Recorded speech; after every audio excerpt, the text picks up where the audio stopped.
नमस्कार, NDTV India पर आपका स्वागत है। आज सीधे चलेंगे मनीष सिसोदिया के पास। दिल्ली के उप मुख्यमंत्री हैं, आजकल स्वास्थ्य मंत्री का भी प्रभार उनके साथ है। सर, आपने एनडीटीवी इंडिया के लिए वक्त निकाला, इसके लिए आपका बहुत बहुत शुक्रिया। मेरा सबसे पहला सवाल वही है जो सबके मन में है। आपने कहा था कि जुलाई के अंत तक 5.5 लाख केसेज हो जाएंगे।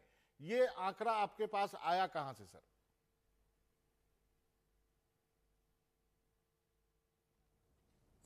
ये जो आंकड़ा था ये उस वक्त की स्थिति थी और वो स्थिति भारत सरकार ने एक्सपर्ट्स की मदद से जो वेबसाइट बनाई थी, जो पोर्टल बनाया था प्रोजेक्शंस के लिए, ये हमने उससे ही लिया था। और वो मुझे नहीं लगता कि वो गलत था, क्योंकि एक्सपर्ट्स ने बहुत सारे फैक्टर्स को ध्यान में रखते हुए जो प्रोजेक्शन का मॉडल बनाया था, देश भर के राज्यों के लिए, सारे राज्यों के लिए उस पर प्रोजेक्शन थे और मैंने भी वहीं से लिया था। तो इसमें कहीं कोई कंट्रोवर्सी की बात ही नहीं है। लेकिन होम मिनिस्टर ने कहा कि आपके इस बयान से दिल्ली में पैनिक फैला। देखिए, वो उनका व्यू पॉइंट हो सकता है। किस वक्त हम कहां खड़े हैं और कहां पहुंच सकते हैं, किस तरफ बढ़ सकते हैं, उसकी जानकारी पब्लिक को देने से मुझे तो लगता है कि फायदा होता है। और इस केस में भी मुझे लगता है फायदा हुआ। 8 जून को जब मैंने ये बात कही थी, उस वक्त लग रहा था प्रोजेक्शन को देखते हुए, जो कि भारत सरकार की वेबसाइट से प्रोजेक्शन लिया था हमने, कि अगर इतने बड़ी संख्या में केसेस बढ़ेंगे तो हमें बहुत तैयारियों की जरूरत है। और हमने उस प्रोजेक्शन को देखते हुए अपनी तैयारियां शुरू की थी। आज 1 जुलाई है, 30 जून के बेस पे मैं कह सकता हूं कि 30 जून तक उस प्रोजेक्शन में कहा गया था कि करीब 1 लाख केसेस होंगे। अच्छी बात है कि उससे कम संख्या है, 85,000 केसेस हैं। उसमें कहा गया था करीब 45 से 50,000 केसेस ऐसे हो सकते हैं जो एक्टिव होंगे। आज 26,000 केसेस हैं। 15,000 बेड्स की जरूरत होगी। आज 6,000 बेड्स पर पेशेंट्स हैं। 9,000 बेड्स हमारे लिए खाली पड़े हैं। तो हमने जब 15,000 बेड्स की तैयारी की तो 30 जून को हम बहुत कंफर्ट लेवल पे खड़े हुए हैं कि हमें चिंता नहीं है कि अगर बाई चांस मामले बढ़ते भी हैं तो हम उनको हैंडल कर सकते हैं। सर, ये देखने को मिला कि कई मुद्दों पर दिल्ली सरकार या और कहें कि केंद्र सरकार के बीच में एक राय नहीं बनती दिखी, चाहे वो क्वारंटाइन का मुद्दा हो। हालांकि आपकी जीत हुई, लेकिन उसके पहले कि दिल्ली में के अस्पतालों में दिल्ली के लोगों का इलाज होगा। ये कुछ मुद्दे जो है इस पेंडेमिक के समय दिखाई दिए, जो शायद अच्छा बहुत लोगों को नहीं लगा होगा कि दोनों सरकारें एकजुट क्यों नहीं है। देखिए, मुख्यमंत्री अरविंद केजरीवाल जी की एक ही कोशिश है कि दिल्ली वालों के लिए जो करने की जरूरत पड़े वो करेंगे। अगर केंद्र सरकार के सामने हाथ जोड़ने की जरूरत पड़ेगी, हाथ भी जोड़ेंगे। अगर किसी उनकी पॉलिसी का विरोध करने की जरूरत पड़ेगी तो पॉलिसी का विरोध भी करेंगे। समाज की संस्थाओं के सामने हाथ जोड़ने की जरूरत पड़ेगी, उससे जोड़ेंगे। तो उसकी बदौलत ही आज केंद्र सरकार, दिल्ली सरकार, समाज की बहुत सारी संस्थाएं मिलकर दिल्ली में काम कर रही हैं और इस कंफर्ट लेवल पर हैं कि 30 जून को जितनी एंटिसिपेट की जा रही थी, जो आकलन था, उससे ज्यादा तैयारी आज हमारे पास में है। तो इसीलिए है क्योंकि सबके साथ कोऑर्डिनेशन के साथ काम किया। मुख्यमंत्री जी ने कोशिश की कि सबको साथ लेके, सबसे मदद लेके। तो आज रेलवे कोच भी हैं, आज राधा स्वामी का हॉस्पिटल भी है, आज आईटीबीपी हॉस्पिटल चला रही है केंद्र सरकार के उस पे। तो बहुत सारी ऐसी चीजें हैं जो केंद्र से भी सहयोग मिला, संस्थाओं से भी सहयोग मिला। दिल्ली सरकार ने खूब मेहनत की है, दिल्ली सरकार के डॉक्टर्स ने खूब मेहनत की है इस पे। तो आज अगर हम एक स्टेबल कंडीशन पे खड़े हैं तो उसमें मुख्यमंत्री जी के इस सबको साथ लेके चलने की जो पॉलिसी है और जो स्ट्रेटेजी है, उससे बहुत फायदा मिला है। मनीष जी, एक ईमानदारी से जवाब चाहूंगा कि क्या क्या वायदे किए थे आपको केंद्र सरकार ने और क्या क्या मिला आपको, ये एक लोग जानना चाहेंगे। देखिए, बात केंद्र सरकार वर्सेस राज्य सरकार की है ही नहीं। केंद्र सरकार और राज्य सरकार का साथ आना ही अपने आप में बड़ा मैसेज होता है। और जब मुख्यमंत्री जी और गृह मंत्री जी दोनों ने मिलकर काम करना शुरू किया तो वो भी एक बड़ा लेवल ऑफ कॉन्फिडेंस देता है कि अब केंद्र सरकार और राज्य सरकार मिलकर काम कर रही हैं। उसमें हमें उनकी तरफ से, जैसा मैंने कहा, राधा स्वामी हॉस्पिटल जो सरदार पटेल हॉस्पिटल वहां पर बनाया गया, दिल्ली सरकार की ओर से तैयार किया गया। उसको चलाने के लिए मेडिकल स्टाफ की जरूरत थी, जो आईटीबीपी की तरफ से दिलवाया गया। ये एक बड़ा सहयोग है। बहुत सारे मास्क, पीपीई किट्स वगैरह दिए गए, रेलवे के कोच दिए हैं। ये सहयोग है उनकी तरफ से और जो मैं मानता हूं एक अच्छा सकारात्मक सहयोग है। और दिल्ली सरकार की ओर से भी कोई कोताही नहीं की जा रही है। हमने 6 लाख किट्स खरीदी थी, अभी हम 5 लाख टेस्टिंग किट्स और खरीद रहे हैं। मुख्यमंत्री जी का, जैसे मैं बार बार कह रहा हूं कि 5 जो पॉइंट्स हैं कि टेस्टिंग बढ़ाते रहिए, आइसोलेशन बढ़ाते रहिए, बेड्स की संख्या इतनी रखिए जितना जरूरत है उससे कहीं ज्यादा बढ़ते रहिए, प्लाज्मा और सर्विलेंस, ये 5 पॉइंट्स मुख्यमंत्री अरविंद केजरीवाल जी के बहुत इंपॉर्टेंट हैं, जो इस पूरी रणनीति में कारगर साबित हुए हैं। और क्या नहीं मिला, ये तो आपने बताया क्या मिला, क्या नहीं मिला?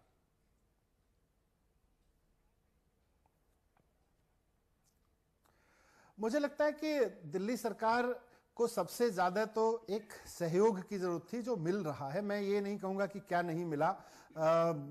अभी हमें फाइनेंस की जरूरत है, उम्मीद है कि, और हम पूरे भरोसे पे कह सकते हैं कि जब केंद्र सरकार की तरफ से सब तरह का सहयोग मिल ही रहा है, तो जो फाइनेंशियल सहयोग हमने मांगा है वो भी मिलेगा। क्योंकि एक ऐसे समय में जब इकोनॉमी पूरी तरह से डाउन है, जब लोगों के बिजनेस नहीं चल रहे हैं, दुकानें नहीं चल रही हैं, वैसे में जाहिर है टैक्स भी नहीं आएगा, तो केंद्र सरकार से हमें टैक्स में भी मदद की जरूरत पड़ेगी, राहत में, और वो भी मिलेगा, मैं ऐसी उम्मीद कर रहा हूं। दिल्ली में आप जो अभी स्थिति है कोरोना की, क्या हम कह सकते हैं कि हम पीक पे पहुंचे हैं, पीक से नीचे हैं?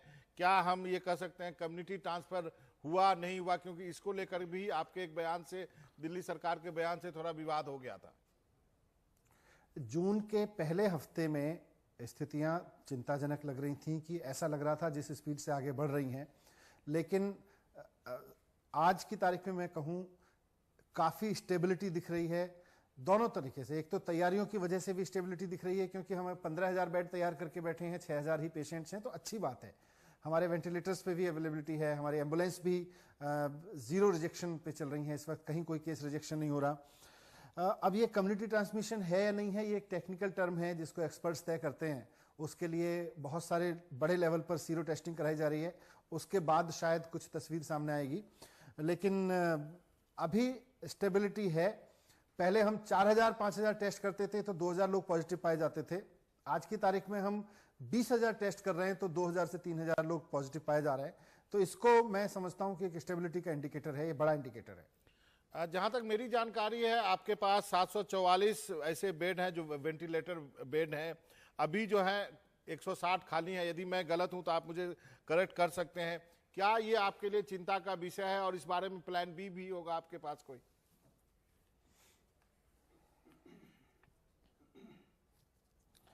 नहीं, हमारा जैसे अभी एज ऑफ नाउ मेरे ऐप पे, हो सकता है थोड़ा अपडेट होने में कुछ देर हो, 780 बेड्स में से 210 वेंटिलेटर के बेड्स इस वक्त खाली हैं, जो मेरा ऐप दिखा रहा है जी। इसमें हो सकता है 2-4 कुछ इधर उधर का अपडेट होने का आंकड़ा इधर उधर हो सकता है, 1 घंटे पहले 2 घंटे पहले का, लेकिन 200 वेंटिलेटर्स के करीब उपलब्ध होना भी एक अच्छी चीज है जी। पर हम यहाँ रुक नहीं रहे हैं। हम हाथ पे हाथ धर के अभी भी नहीं बैठे कि नहीं 30 जून तक वो नहीं हुआ जो हम डर रहे थे, तो अब हम बैठ जाएंगे।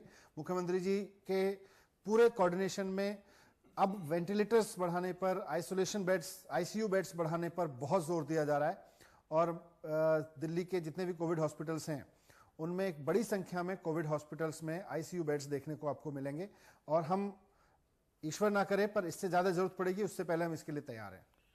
प्लाज्मा बैंक की क्या स्थिति है सर? देखा जा रहा है और हम सब ने भी अनुभव किया है कि लोगों को प्लाज्मा नहीं मिल रहा, लेकिन ऐसा नहीं है कि डोनर है, डोनर नहीं है, डोनर है, लेकिन वो डोनर हॉस्पिटल नहीं जाना चाहता क्योंकि वो डरता है हॉस्पिटल जाने से। तो इस बारे में क्या कोई थिंकिंग है दिल्ली सरकार के पास? देखिए, प्लाज्मा एक अच्छी उम्मीद है, मैं ये नहीं कहूंगा कि ये रामबाण है इसका। अगर किसी व्यक्ति की मौत के होने के चांसेस में 30% कमी लाई जा सकती है, 1% भी कमी हो सकती है तो बड़ी चीज होती है, इसमें 30% तक संभावनाएं बढ़ती हैं, तो ये एक अच्छी उम्मीद है। इसके लिए प्लाज्मा बैंक बनाने की जो दिल्ली सरकार ने घोषणा की है, 1 आध दिन में उसका पूरा एसओपी की जो व्यक्ति डोनेशन देना चाहते हैं, प्लाज्मा डोनेट करना चाहते हैं, वो कैसे दे सकते हैं और वो कैसे अश्योर रहें कि उनको किसी तरह का कोई खतरा नहीं है, इस सब का पूरा एक ऑपरेटिंग प्रोसीजर एसओपी हम बना के जारी करेंगे, और उसके बाद ही लोगों को प्लाज्मा डोनेशन के लिए बुलाएंगे। पर क्योंकि ये डिसीजन लिया गया है, आईएलबीएस हॉस्पिटल जो कि देश के अच्छे हॉस्पिटल, सबसे अच्छे हॉस्पिटल्स में से माना जाता है, और वहाँ बहुत काबिल डॉक्टर्स हैं, उनकी देखरेख में ही प्लाज्मा का लेने का काम किया जाएगा। जहाँ तक डर है लोगों का, मैं इस बात से सहमत हूं मनोरंजन जी की, डर तो थोड़ा रहता है। आज की तारीख में हम सैकड़ों साल से ब्लड डोनेशन करते आ रहे हैं, लेकिन फिर भी कहीं ना कहीं लोगों में ब्लड डोनेशन में भी डर रहता है, प्लेटलेट्स देने में भी डर रहता है, प्लाज्मा का डोनेशन तो अभी नया एक फिनोमेना है, तो डर तो रहेगा। हम सब की जिम्मेदारी है कि हम उस डर को लोगों से निकालें कि अगर आप कोरोना के पेशेंट्स हैं, रहे हैं और ठीक हो गए हैं और आप किसी की जान बचा सकते हैं, तो उसके लिए आपको आगे आना है और बिना डरे आगे आना है। हमारी जिम्मेदारी है कि उसका सेफ प्लाज्मा लेने की प्रक्रिया हो सके, वो हमारे मेडिकल ऑफिसर्स, डॉक्टर्स इसकी पूरी तैयारी कर रहे हैं। कुछ सवाल है छोटे छोटे। आप अब हमें कहा गया है आपसे पूछने के लिए, स्कूल 31 जुलाई तक बंद है, आप शिक्षा मंत्री भी है, आगे की क्या योजना है?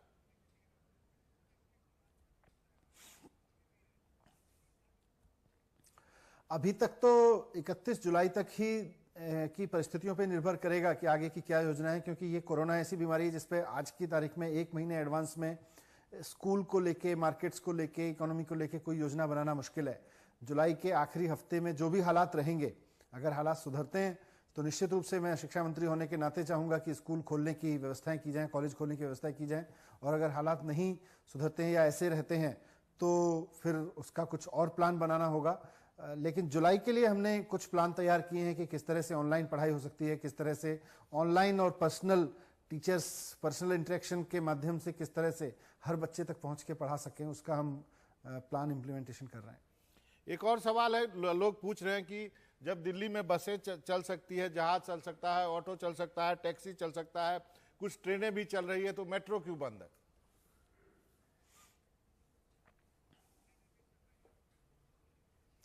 हमने भी रिक्वेस्ट किया था केंद्र सरकार से कि मेट्रो खोल दे, पिछली बार जब लॉकडाउन की गाइडलाइंस आई थी, पर शायद केंद्र सरकार अब एक्सपर्ट्स के साथ भी चर्चा करती है और जाहिर करनी भी चाहिए, तो उनकी राय में हो सकता है मेट्रो खोलना अभी मुफीद ना हो, पर हमारी राय में अगर खोल दी जाएगी तो शायद लोगों को और सहूलियत होगी, और जो नीचे गई हैं चीज़ें, पब्लिक ट्रांसपोर्ट अवेलेबल होना चाहिए। हम उनसे फिर से भी रिक्वेस्ट करेंगे कि खोल दें, पर अभी उन्होंने खोलने की मनाही की है। एक अंतिम का सवाल है sir, door to door testing कर रहे हैं, इसका अनुभव कैसा? आपने बताया कि 20,000 टेस्ट कर रहे हैं तो 2,000 रिजल्ट आए। रैपिड एंटीजन टेस्ट के बारे में भी थोड़ी जानकारी दे दीजिए।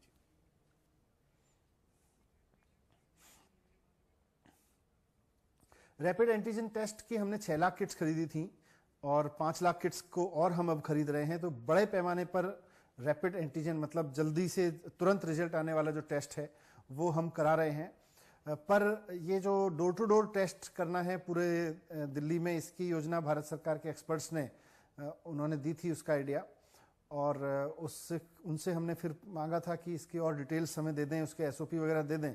तो अभी शायद वहाँ से उस तरह का कोई एसओपी, उस तरह की गाइडलाइंस नहीं आई है। जब आएगी तो उसके बाद ही उस तरह की कोई चीज़ शुरू हो सकती है, उस पर कुछ किया जा सकता है। लेकिन कंटेनमेंट जोन्स में और उसके अलावा भी हॉस्पिटल्स में, लैब्स में हमारी तरफ से अभी टेस्टिंग इस लेवल पर बढ़ाई जा रही है और हम चाहेंगे कि इसको और बढ़ा के रखें हम। जी, मनीष सिसोदिया जी, आपका बहुत बहुत शुक्रिया। और मैं आपसे उम्मीद करता हूं कि आप पब्लिक फिगर हैं तो आप भी थोड़ा सा एहतियात बरतेंगे, क्योंकि आपके कैबिनेट के पूर्व जो स्वास्थ्य मंत्री हैं वो अब ठीक हो गए हैं। उसके लिए भी आप सबको बधाई, लेकिन अपना ख्याल रखें। एनडीटीवी से बातचीत करने के लिए आपका बहुत बहुत शुक्रिया। Thank you.